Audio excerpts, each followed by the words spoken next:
to the flow field and contributes to your measuring results. So this is for very low viscosity samples. If you want to go very high viscosity samples, even solids, then there are different options available too.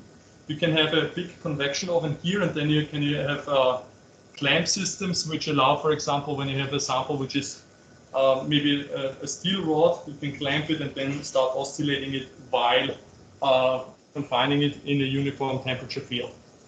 Temperature ranges of this system right now are -40 C to 200 C. With the hood and the plate and with the chiller, that's easily possible. We do offer systems that can go down to -160 C with liquid nitrogen countercooling. We do offer systems with this one, a convection oven, which can go up to 1000 degrees C.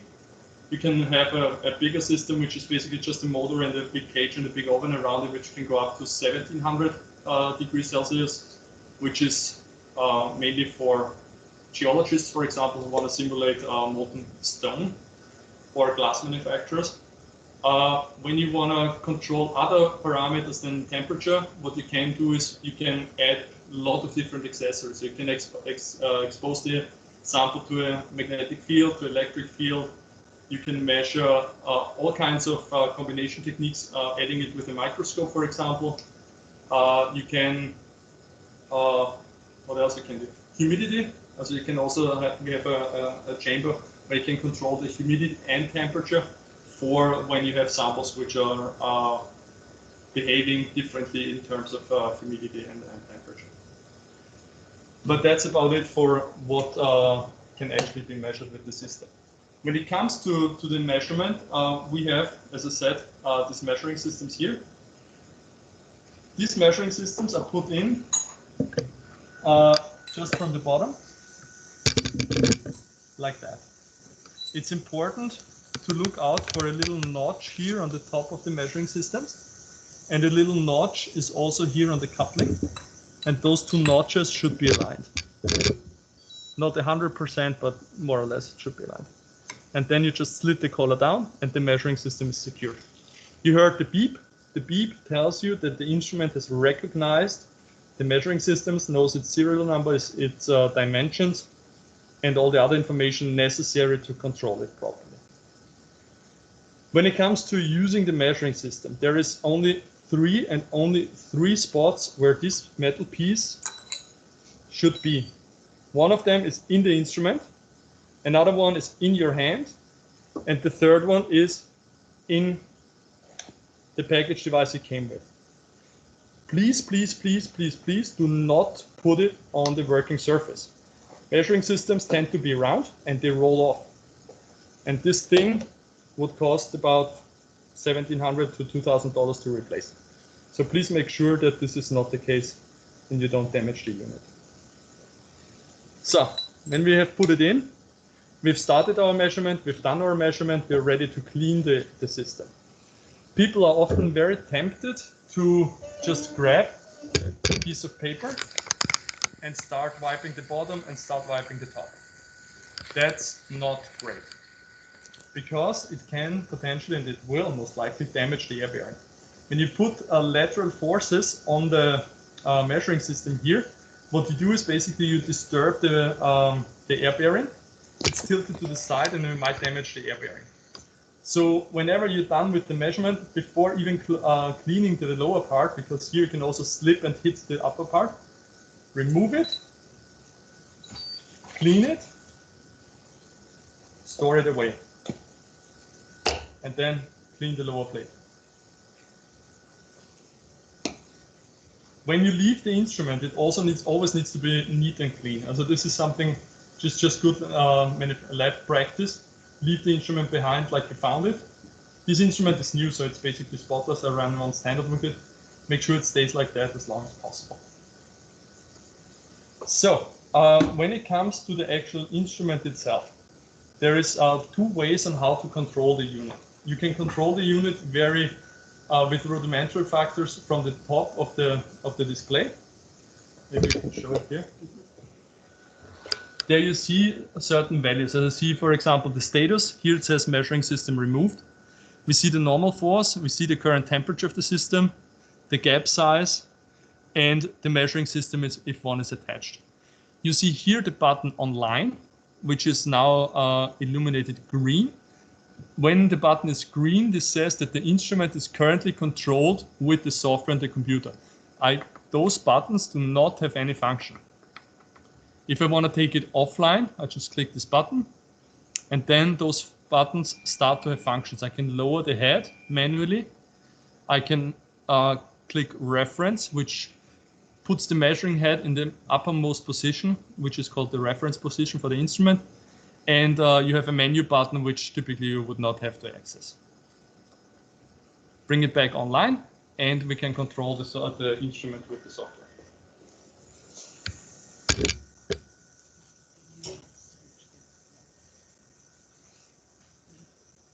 Share this monitor.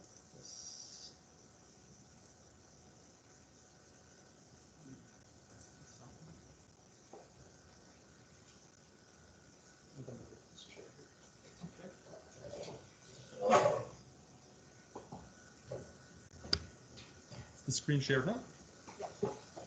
Fantastic. Okay. This is the software. I'll just minimize it. It's called Rheometer. You can see the icon here, so you can just start it up. The software. I'll do the second one. The software now is available for everyone. There can be user control, user level control introduced, but at the moment this is not the case. Before going into the software, there's another thing I just want to mention. There's also a folder which says here Rheology Supporting Material shortcut. This is a lot of videos and other information, mostly about the software.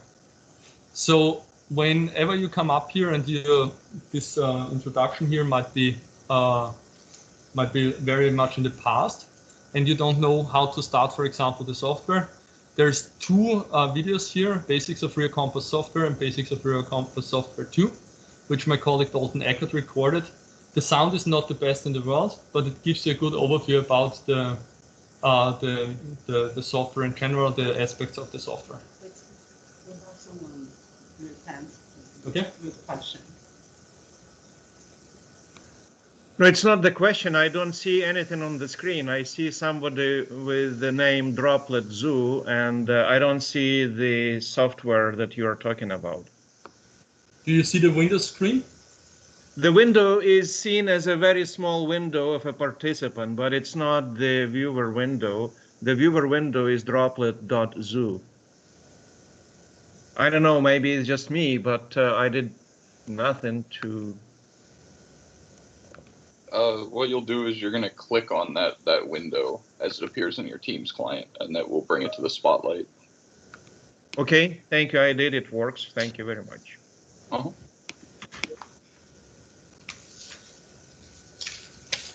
All right. So everyone can see the screen now? I can. Silence Yes. is agreement. Okay, fantastic. Going back again, these two buttons here, this is the software, Rheometer, and this here, Rheology Supporting Material, is the resource for you to look up more information about the software, how to do certain things. You have two videos here, Basics of Rheometer, which give you a good overview. They're both like 35 minutes long. So before starting with the instrument, if it has been a long time, I would suggest to look into that. Then there is some PowerPoints here, which basically go over the software too. And then you see Rheometer tutorials and how-to, which is also videos, but very short one. For example, how to export a project file. It just gives you, this is not even a video, just gives you an idea, okay, how to do that. Then we also have the tutorials, and these are the actual videos. Getting started, there you see how to change application mode. There is no sound to it, so don't be alarmed if you don't hear anything. But if you have a question, it's a good thing to just look here for the answer before reaching out to Lou or to us for support.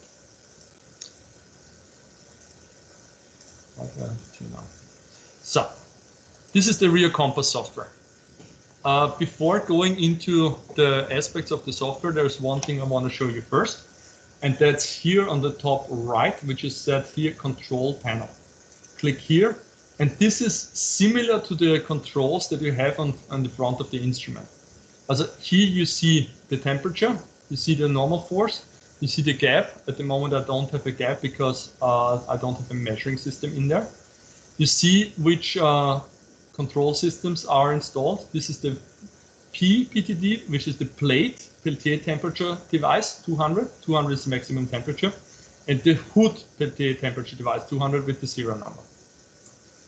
You can also see the temperature here. Currently, I have set it to 10, but it's switched off. So the actual temperature is 21. So when I want to set the temperature here to, let's say, 20, set value, then I will I get an error message because I don't have a measuring system in there. But technically, you could do that here too. There is one thing which I also would advise: every time you finish your project, when you're done measuring, just go in the control panel and just click switch off temperature device. There will be no harm in having it running all the time, but it will eventually shorten its lifespan. Because when the Peltier systems need to work all the time, even overnight when they're not needed, this might eat into their lifetime.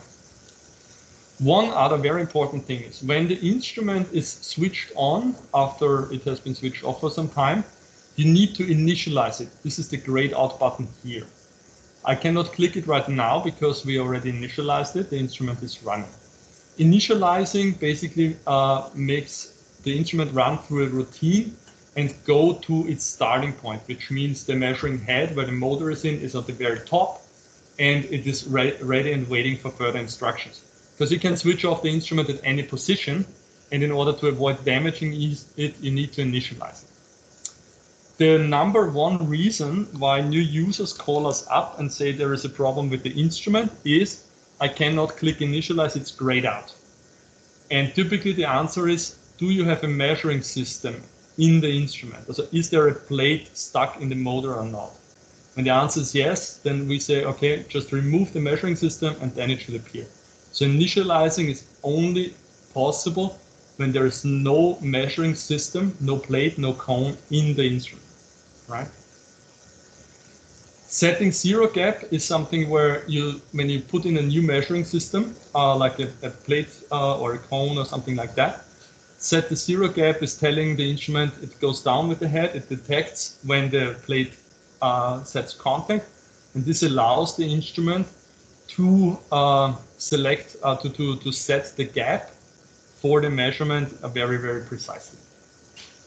Then alternatively, so additionally, you have a bunch of buttons here. When you don't know what the buttons do, you can just move your cursor over it and see what it comes up with. As a move to load position is the position where it suggests to load the sample. Move to waiting position. Waiting position is something when some people use that in order to close the system, as a lowering the measuring head. Also this part here, more lowering the complete motor system, that everything is closed, but the measuring system does not touch the sample in order to reach temperature equilibrium, for example. And then further down you have the move or the trim or the measuring position. Trim position is the position where we want to trim. Trimming means, so we will go into that a bit further when we actually look at the sample, is removing excess sample in order to have only the area below the measuring system filled with sample. This is a very manual and very important step, because when you make trimming errors, you measure incorrect values. This is something always to consider, but this is something which some users struggle in the beginning. I did myself, but with experience, it becomes second nature. When you wanna, when you click something and you say, "Oh my, what did I do?" You can always hit stop here, and then just abort and just stop wherever it is currently, right? So when we put in a measuring system now, I'm gonna take the same CP60 that we had before. Moving up. Also moving the temperature head up and down is using this handle is don't touch it here. Obviously with the handle it's there for a reason. So for entering the measuring system, I again make sure that my notches are aligned. I hear the beep, that's it. So now I can set the zero gap. Now the button is not grayed out anymore. So when I click zero gap,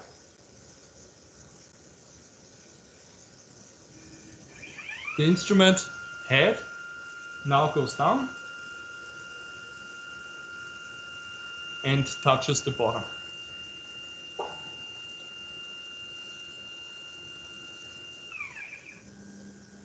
This zero gapping is only necessary when you change something with the system or when you use a measuring system the first time. For example, when you change the lower Peltier plate and replace it with a new one, it's good to have a zero gapping. When you take out the measuring system for cleaning purposes and then put the same measuring system back in, there is no zero gapping necessary. The machining of the instrument, the positional machining of the instrument allows for the assumption that the zero gap is still the same temperature. So now we're there, and now what we want to do is you might want to look into actually measuring a sample. Let's go back up. The 60 millimeters here as a measuring as a sample loading position is by default. I like to go a bit higher just to make sure that you have enough space. It doesn't really matter, it's a personal preference. So that's all the things that I can control manually here. But this is not for running a measurement. This is only for ad hoc control of the instrument, of temperature setting, of things like that. Typically, people use that as a supporting tool here. The instrument is still moving, but we can have a look at the rest of the program. So Rheo compass consists of four important partitions, so four important aspects. You can all see them here at the bottom left corner. It's called My Apps, Project, Rheo Finder, and Setup.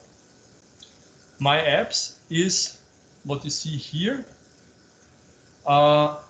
Is basically a library of tests.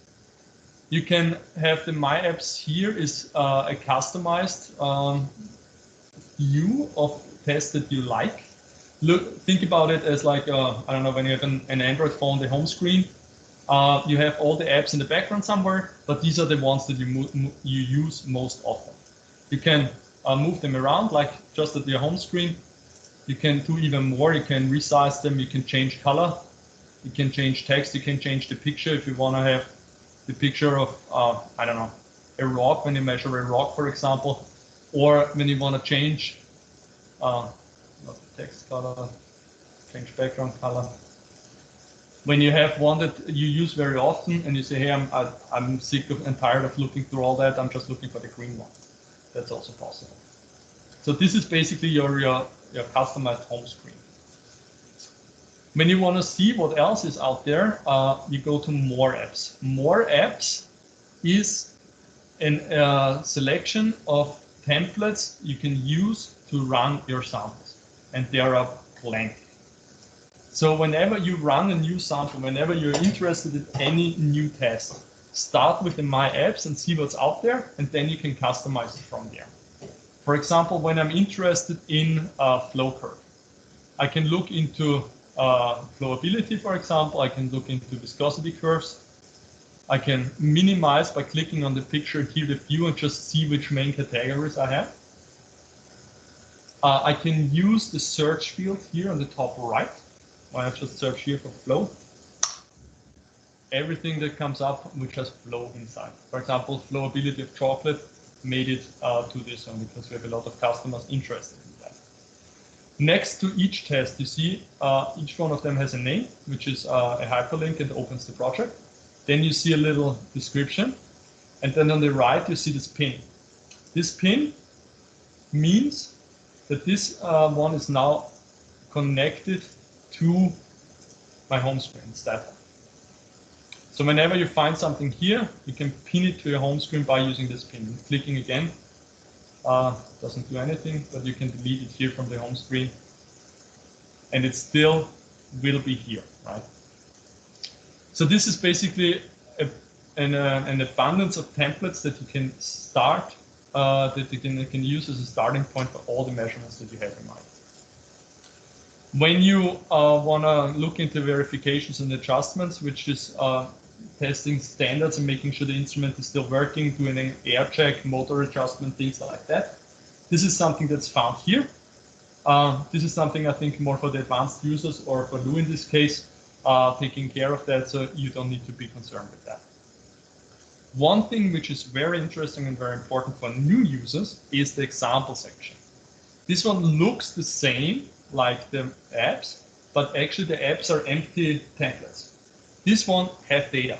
So when you're looking at, hey, I have a frequency suite, I want to do a flow of my toothpaste, for example, what would that look like? Yeah, you can click on it. When you click on something and you have another project open, it always asks you if there is, if you want to save the other project. So in this case, I want to save it. And then what it does, it opens up my project. So we now moved from my apps here to the project view. The project view now is what you will be working with most. Can be a bit scary in the beginning, but once you figure it out, it's pretty straightforward and very intuitive. Every project starts with either an app here or a customized app or anything. And a project is basically a set of steps that you want the Rheometer to do in order to measure your samples. What it does is it follows a certain procedure. You have here, it's all like very logically organized in building blocks. You always have, every project has a start button and an end button, and then lots of things in between. This one is a very simple one. It only has two different, what we call action blocks. The first one is a view block. So when you start here, you can give it a, test name, and then you hit continue, and then it will follow block by block, right? In terms of filling the samples and running that, this one needs to be done prior to starting this block here. I can stop that right here, because the setup here does not give you instructions on how to fill the sample, how to trim and things like that. This is then be done here. You can also insert lots of action blocks that you can set up action blocks with instructions for even the most new user, and they don't need to know anything. Everything that they need to do is read and act accordingly. But this one is a bit more advanced. This is for people who have done this training and then looked into the software. So we fill our samples, I will do this later, trim it and put it in measuring position. And then we click start. Then we put in the test name, and then this action block will move. You see here the test, then you see another sheet, diagram, and table. This one just moves, it says show diagram, so it moves to either one of those diagrams. If you want to know more, or need to know more about what the action block here does, is there is below here that says click here for details. It's just a pop-up window at the bottom. This basically gives information about what the particular action block does. In this case, it shows diagram eta. I can also show diagram tau, whatever I want, right? And then I have the measuring block. The measuring block here, for example, looks like it's a logarithmic curve, shear rate from 0.1 to 100 inverse seconds, but I don't see anything here. So what's happened? What I need to do is I click on the actual information, and then I see what it does here. For example, what you see here is you have 46 data points preset. Each data point takes 2 seconds, an interval of 92 seconds, and the variable is shear rate. We ramp logarithmically. We can ramp whatever we want to, initial and final. You can use the calculator here if you wanna, for example, increase the density of points. hit enter, then you get a warning, for example, that this might not be the best idea to do that many points. If you hit enter and you're happy with that, you can apply it, and then it takes the new information up here. Whatever you feel like. This, of course, also affects your duration of the experiment. Additional settings here, you can say, twin drive mode is something for the more advanced instrument, which this one cannot do. Auto range adjustment. This is something for the more advanced users if you want to really look into, okay, I want to have a stop criteria, for example. I want to have when the shear rate, when the viscosity gets too low, for example, that I hit the torque limit, then I want to stop the measurement and not waste my time. This is something you can do here. When we want to change something here, you can change it here. You can add additional measurements here. You can say, hey, I want to have a ramp now from 0.1 to 100, and then I want to have another ramp, or I want to have a pre-shear step. This is all things which is super customizable here. And then what it does, also what it did, because this is an example report, it shows two measurements on top of each other, two emulsion 1, emulsion 2. Measured here, you see with a CP50-2 as a cone and plate system, diameter 50, and an angle of 2 degrees with the serial number, that one. Then you see the tau diagram, shear stress diagram too, and then you can have a look at the table where you can see the same values, the measurement values, viscosity you can show, torque, status. Having a look at the torque here is always a good idea when you're going to very, very low shear rates, or very low viscosities, or very high ones, just to make sure that the instrument is still within the torque range. You will see only constant values here, and then it will not change when you hit the torque limit. You will also get a warning on the instrument. If you want to add something here, you just right click, and then you can add average time of how much it takes, or any other variable that's here available to you. So whatever you see here, this project, they are starting points. When you look at that, this is the project, how it goes, and there you see the project with all the flow, all the measuring, all the measuring data that's inside here. So you see here we have a flow curve, and then someone did also yield stress determination using Bingham method. So that's also something that can be done here. When you have a project and you'll be done with it, you can save it. And then it's saved as a project here. You can also save as, when you change something here and you want to change this one as the new template, you can save it as a project template. This allows you to start with that, whatever you've created here, without any data for your next sample. Where are the projects stored then? They're here in Rheofinder. Rheofinder is, so to say, your library. Here you can search for projects, you can search for tests. So these are the tests that I ran, for example, now for checking the instrument, and these are the projects where those tests are inside. You see here when it was modified the last time. You can give it a rating. Makes it easier maybe to look for it later. Last modified lab admin, because this is the only user. Sample here for the air check was, of course, air. When you have a camera with the instrument, you can store cameras, you can store pictures. When you want to look for project templates, I didn't save any project templates, so this is empty. Diagram templates is the same. So here is all the data that you have saved. This is a SQL database, which is now by default stored on this computer.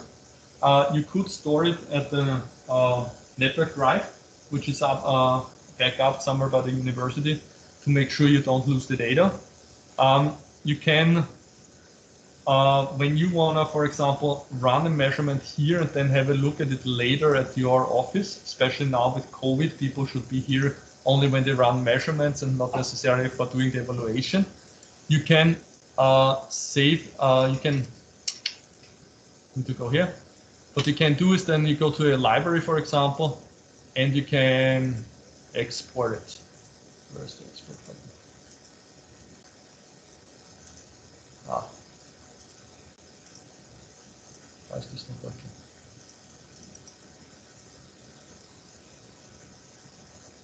I'm not sure where my export button is. Export selected item. I cannot export this adjustment, and I don't really know why now. But typically all the projects that you have here, you can just export them and save them wherever you want as a real project file. You can take the software and install it on any computer you want. You just use the same license file that's used here. Our license files are only tied to the instrument. They're not tied to computers. So you can install it on 5 million computers. We don't mind, as long as you only run one instrument with this license key. So when you want to go a bit deeper into setup, this is where you actually put together a configuration which is then used to measure your sample. In your case, you have only one configuration with an MCR 302. When we look again into the details here at the bottom, you see here MCR 302. The measuring system here is whatever you plug in. Tool master is the automatic recognition of the measuring system. This is the beep that you hear. Measuring cell, the same. What's on the COM port is the same. If you want to plug in something manually, for example, when you want to have external temperature control, you can do that here too. But now we only have this one configuration, and this is what we roll with because we only run this one instrument with this one LJ temperature control system. All right. When it comes to more detailed question about what to do and how to change anything, I will always refer to the tutorials and to the training material, Basics of Very Complex Software 1 and 2. This is something, I'm just giving you a quick overview. My main goal here is for you to know what to look for, that you have a basic understanding of the instrument and the software, and more importantly, that you're able to run the instrument safely for you and for the instrument. But now let's have a look at an actual sample, all right?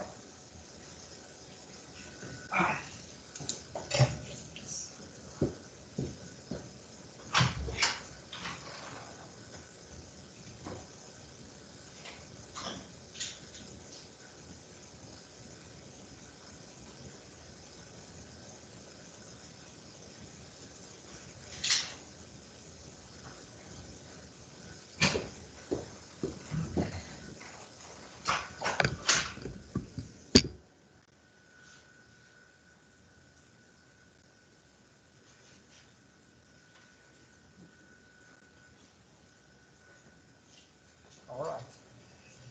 So.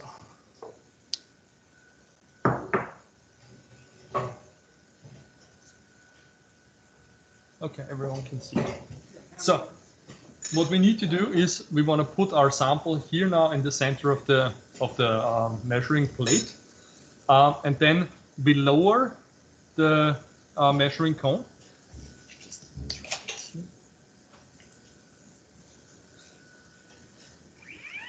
I just want to show what should happen before we actually do it.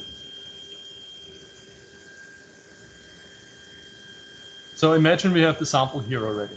So the instrument goes now down to the measuring position or the trimming position. For the cone setup, I cannot vary the gap.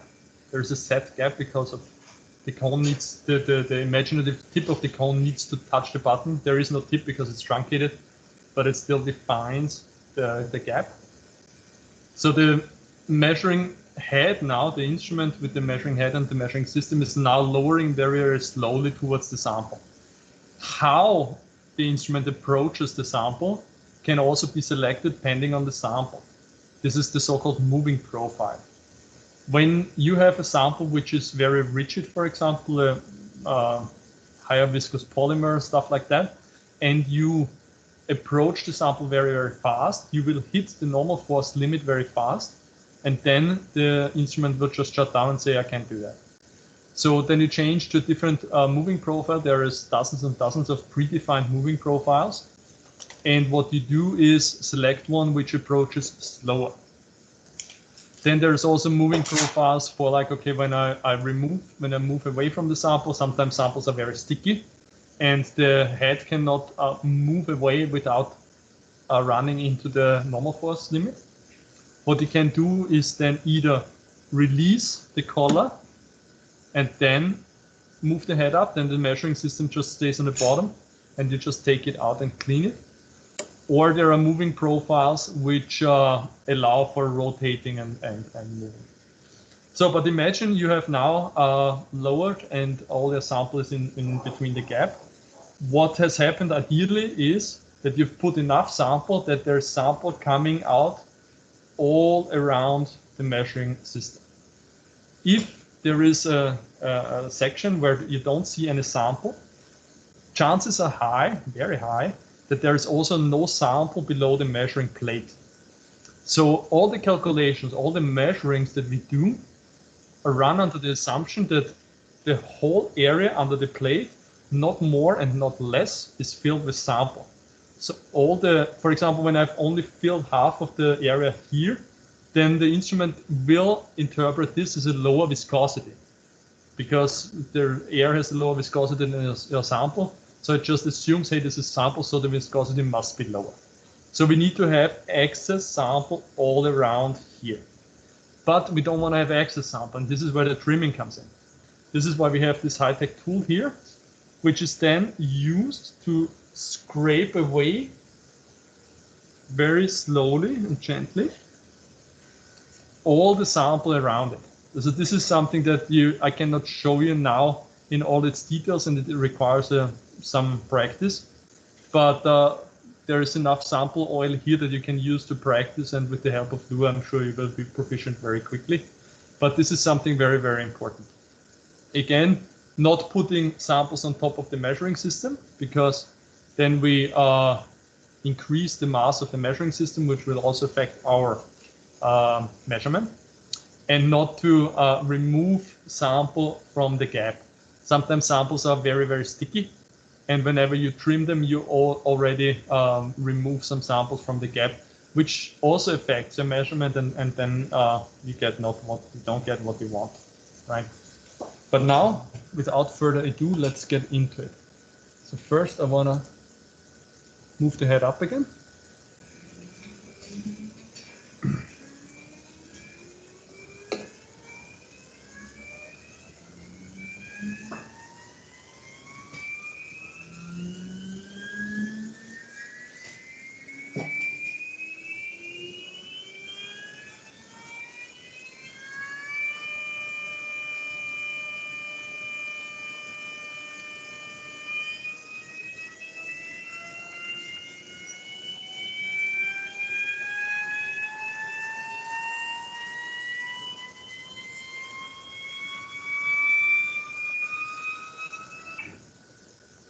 So, is the camera now visible?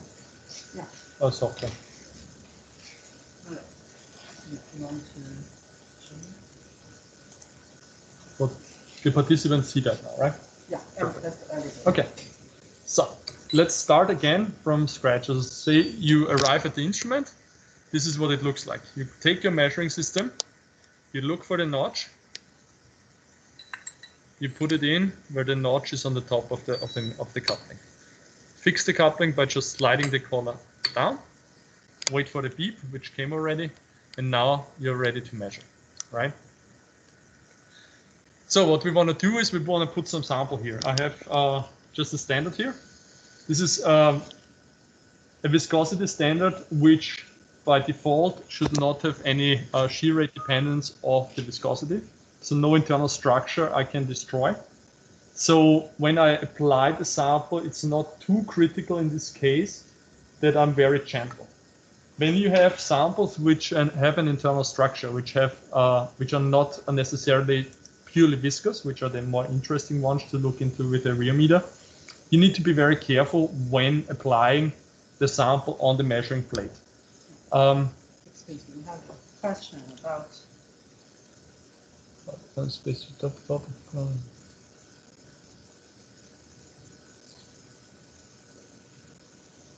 with the sample evaporate? Is there a solvent trap?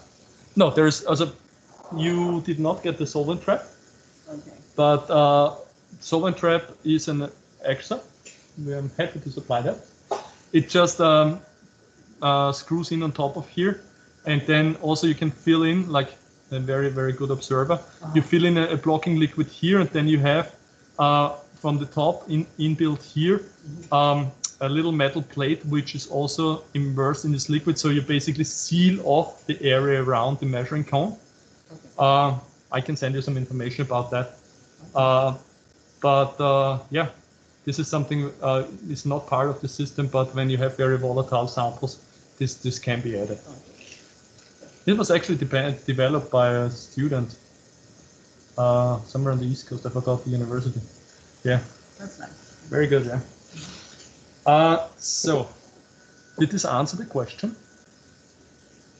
And is this answer? Yeah, I think this answers the question, but yeah, for samples that is water-based, for example, we may need the solvent trap, of course. If we're gonna heat the sample, there will be evaporation, definitely. So I think the solvent trap will be required for these samples.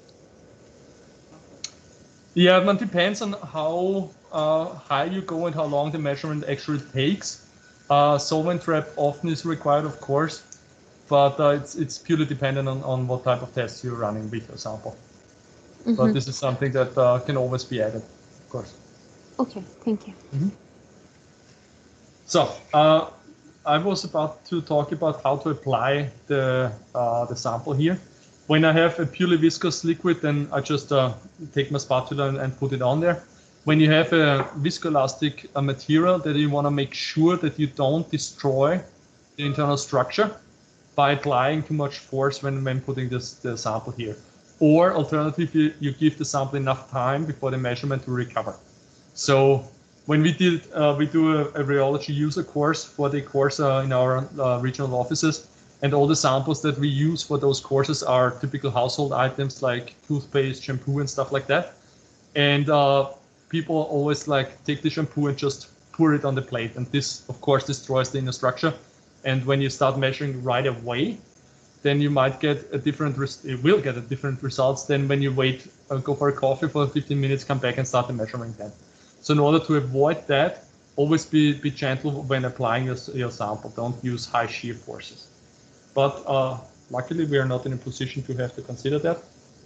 So the main considerations now here for applying the sample is first and foremost not having air bubbles, because air bubbles also are empty spaces below the measuring system. So we don't want that, because this will give us a lower viscosity than we actually have. This is a very low viscous standard, so air bubbles, if I have them, they will go out very soon. There are some standards, especially a particular one used in the asphalt industry. When you have an air bubble in there, it takes weeks to get them out. So this is very nice here. And then the second most consideration is, like I said before, having enough material to be sure to fill the full gap.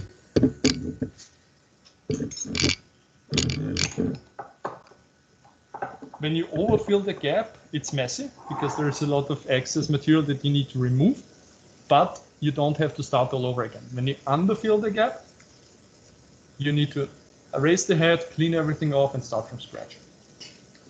But let's hope for the best and see where we are. I'm pretty sure I'm massively overfilled here, but that's okay.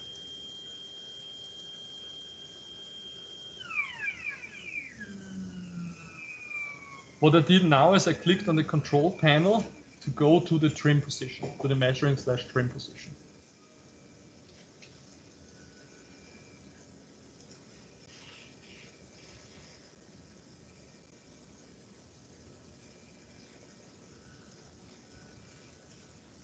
Ah, yes. Material is coming out on all sides. A lot of material is coming out on all sides.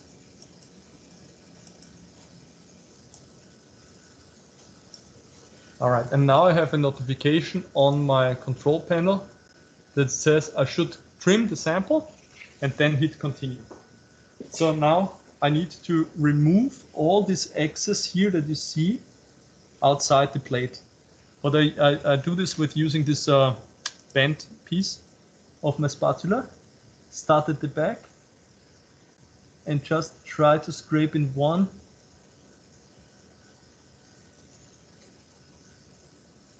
fluid motion here, and then going from the other side.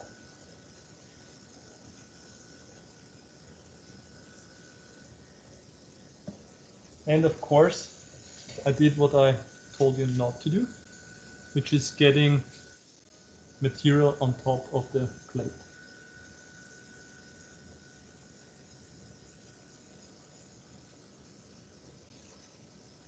Here on the side, not on the plate itself, you can always remove it with like a tissue, and you're not in danger when you're far away and very careful of hitting the measuring system.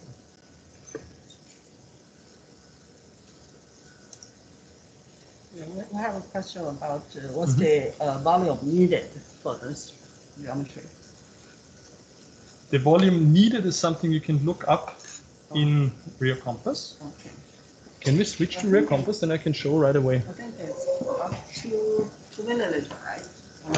Let's see, setup.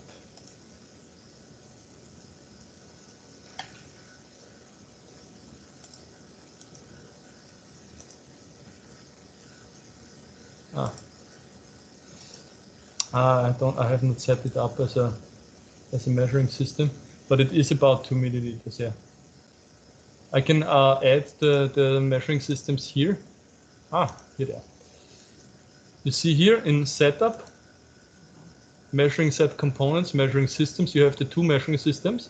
This is CP1, and then in the details plane again, open it up, and there you see a computed sample volume, approximately 1 milliliter for that one.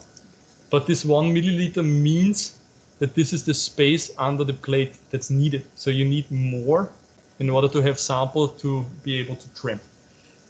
Right? I have a question. We know we have this two system now. So if in case in the future I have a new system, do I need to install this by myself, or it will No. So when you plug it in, the instrument will recognize it. automatically?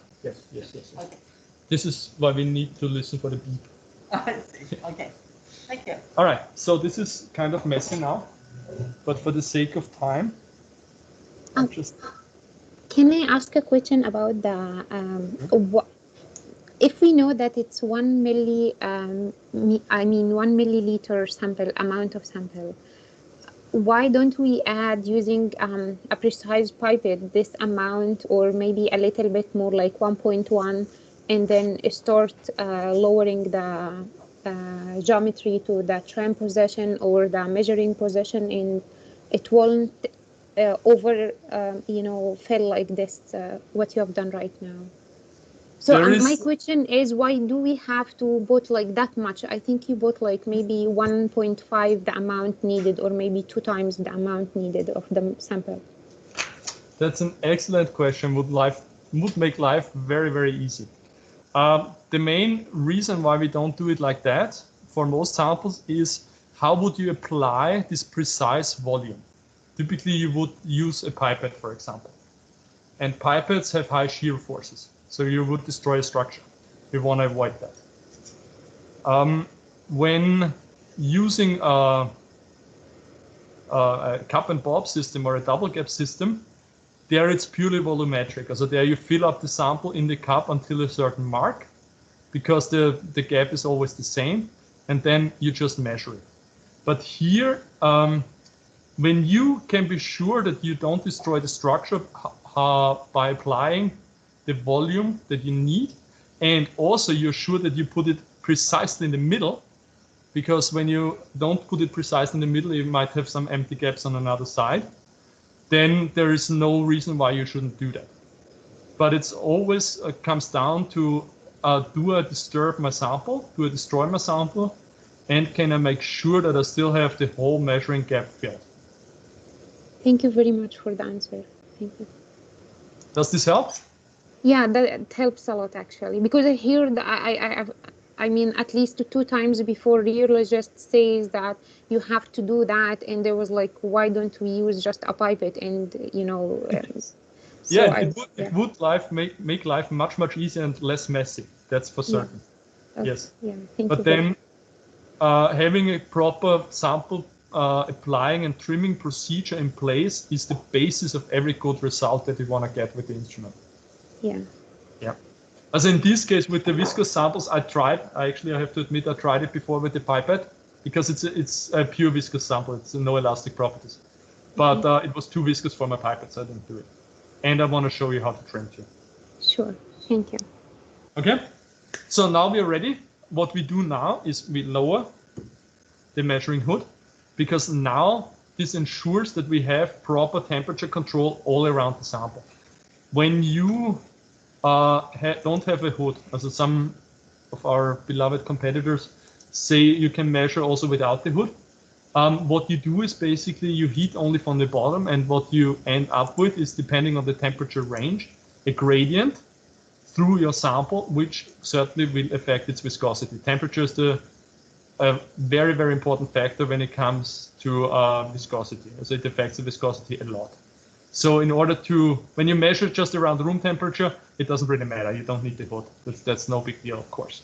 But when you go, like we say, 10, 15 degrees above or below room temperature, not having an active Peltier, also an active temperature controlled hood, will create problems when it comes to very precise viscosity measurements. Of course, when you fill the sample and trim like I did now, it doesn't really matter because the trimming was off already. But it's good practice to learn how to trim, that you don't have any excess sample on the plate, that you remove all the excess sample on the side, and you don't remove something from between the gap, and always have the temperature surrounding free of any gradients. Okay. So now we can continue here. I have set here, is now the software on or is still the video camera on? Yeah, no, Okay. I have set here previously 20 degrees C. I can do whatever I want here. But when I go back to my project, the project only measures the viscosity. The project itself, as it's set up here, does not care about the temperature. It just measures at the temperature where it is, right? If I want to change that, as I can set everything up here, set the temperature here, let's say to 25, set value.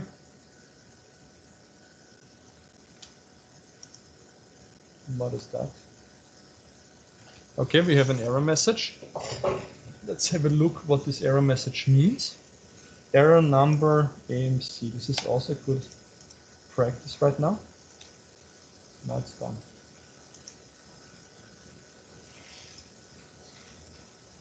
Now it works. Okay, but in case you have an error message and you want to know what's going on, there is the question mark up here where it says Open Device Error Manual.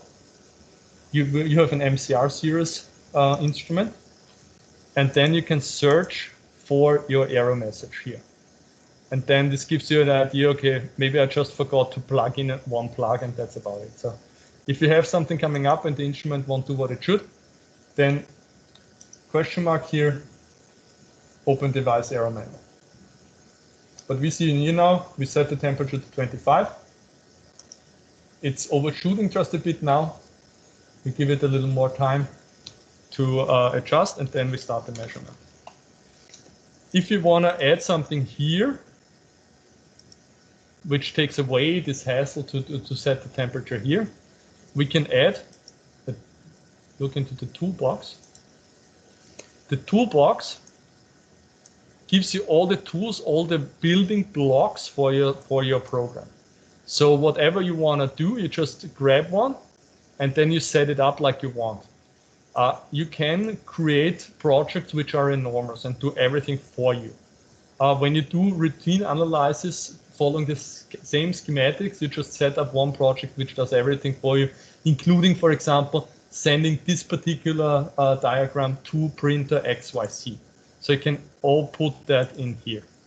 But when we want to do settings, let's see. We always need to go to the details. So I want to set, no, this is not what I want. I want a temperature device. Temperature is a device setting. Finishless device.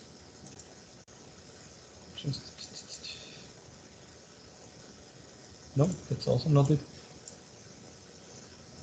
I'm not sure where to find it now, but it's somewhere here. Then you can set up delete action, delete action, delete action. Then you can can add a temperature block here, which says, okay, I start my measurement. Then the first thing I do is I set my temperature. Then you can give it a target temperature here, which will overwrite everything that you've set up here. And you can also give criteria on how long this temperature needs to be set up and things like that. But if we're okay with, okay, I have 25, I'm 25.43 right now. Typically we say we need to equilibrate for about 2. Sorry? Yeah, it's the measurement and the temperature setup.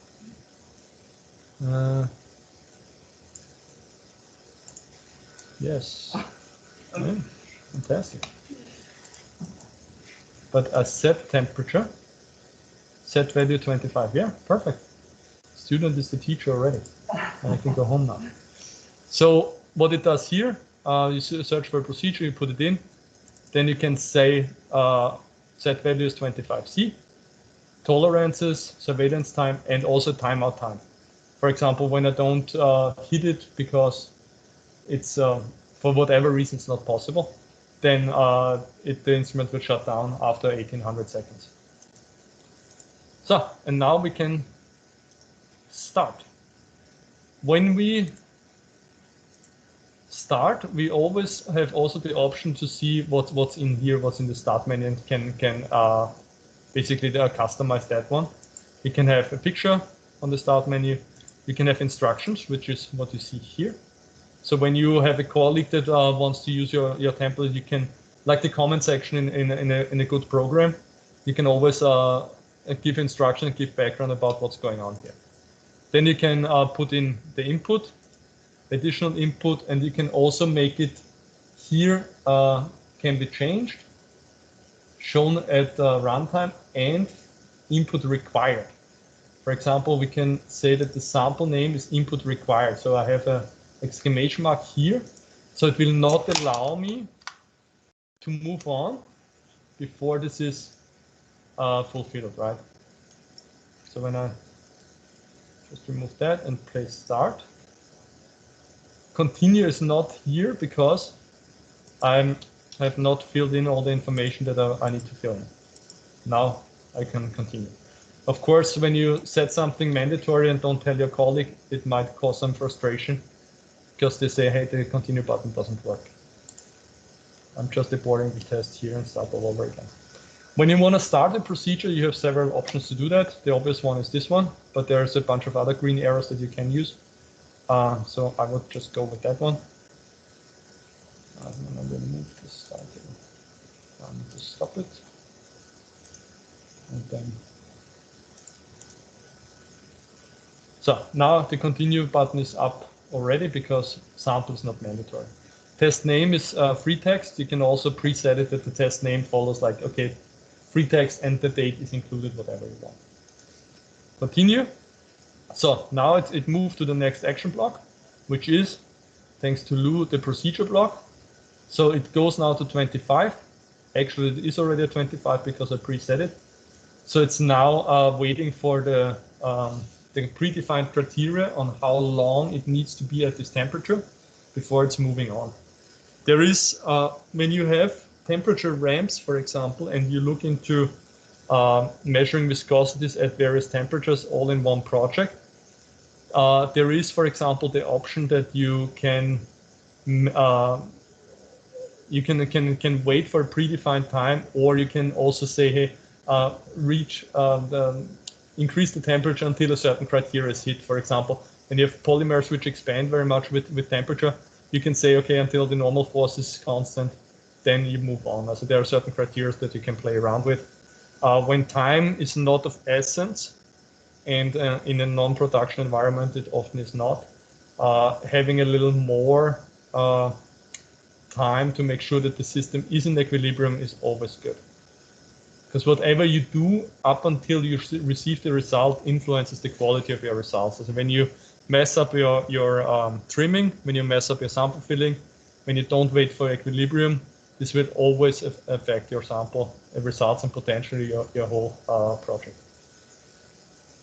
So now it's just a waiting game, and then once we've done the tolerance, when we're too bored with that, we can always skip it here.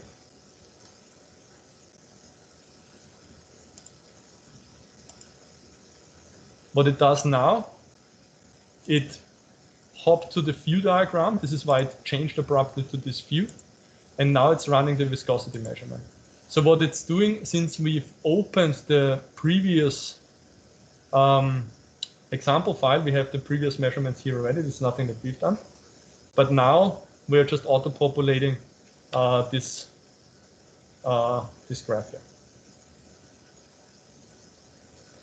And with any luck, there's nothing much interesting happening. Should be a standard, so it should be fine.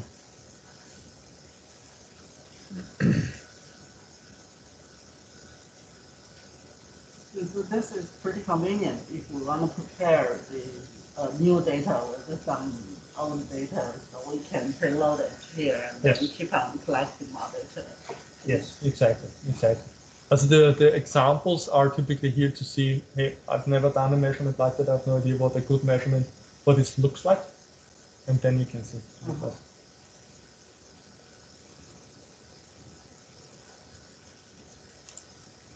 All right. When you are not sure if the measurement is finished, there's typically a status bar here in the left bottom, green one. This is gone now. Then there's also a timer sometimes here on the right. But when the stop button is grayed out and the start button appears again, that's a good sign that the measurement is over.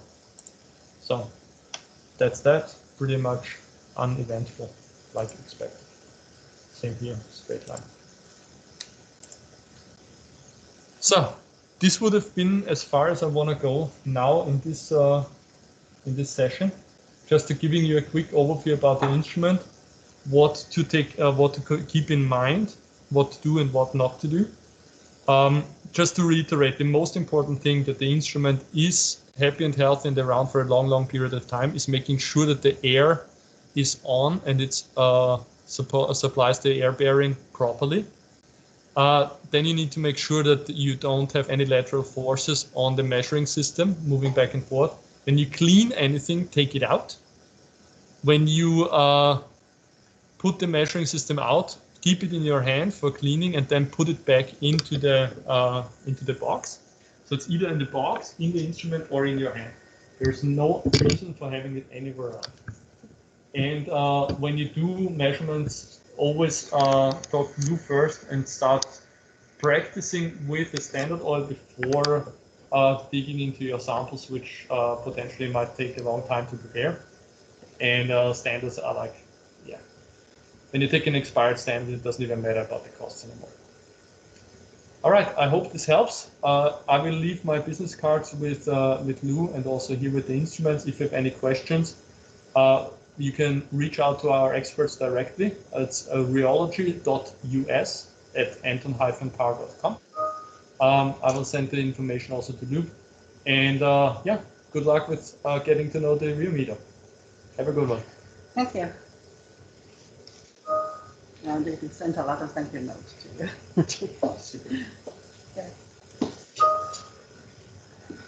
Okay, thank you everyone. And hand, if you want, you can stop by now, so we can continue on work with your sample.